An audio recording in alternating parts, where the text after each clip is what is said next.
अमरावती जिल्ह्यात गुन्हेगारीचा थरार. खोलापुरी गेटमधील हत्याकांडाचा अवघ्या 2 तासात छडा, तर दर्यापुरात अवैध गुरांच्या वाहतुकीवरून मोठा राडा. पहा सत्कार न्यूज 24चा हा विशेष रिपोर्ट. खोलापुरी गेट हद्दीतील माळीपुऱ्यात जुन्या वादातून 19 वर्षीय तेजस बिलबिले याची चाकूने वार करून निर्घृण हत्या करण्यात आली. पोलीस आयुक्त राकेश ओला यांच्या मार्गदर्शनाखाली गुन्हे शाखेचे पोलीस निरीक्षक संदीप चव्हाण यांच्या पथकाने झंझावाती कारवाई करत आरोपी आकाश बेलसरे, वैभव बेलसरे आणि राजू बेलसरे या बाप लेकांसह तिघांना अवघ्या 2 तासात बेड्या ठोकल्या. दुसरीकडे दर्यापूरच्या बाबळी गावात अवैध गुरांची वाहतूक करणारे वाहन पकडल्याने प्रचंड तणाव निर्माण झाला. गावकऱ्यांनी वाहनाची तोडफोड करत क्लीनरला धक्काबुक्की केली. या घटनेवर दर्यापूरचे पोलीस अधिकारी सतीश कुलकर्णी यांनी जनतेला कडक इशारा दिला आहे की कोणीही कायदा हातात घेऊ नका, थेट पोलिसांशी संपर्क साधा. ब्युरो रिपोर्ट, सत्कार न्यूज 24, अमरावती. नमस्कार, मी सतीश कुलकर्णी, दर्यापूर उपविभागीय पोलीस अधिकारी.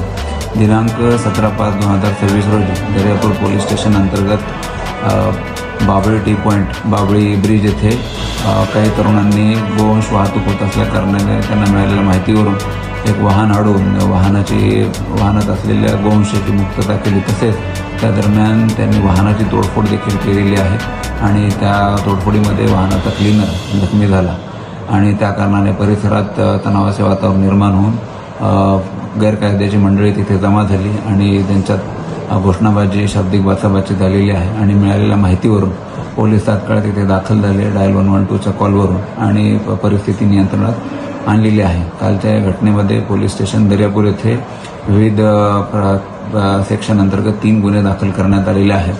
तर त्याच्यामध्ये सर्वप्रथम गुन्हा अवैध गोवंश वाहतुकीचा आहे, त्यानंतर गैरकायद्याची मंडळी जमा करण्याबाबतचा आहे आणि तिसरा गुन्हा जखमी जो चालक आहे, क्लीनर आहे, त्याच्याकडून त्याच्या दिलेल्या फिर्यादीतून गुन्हा दाखल करण्यात आलेला आहे.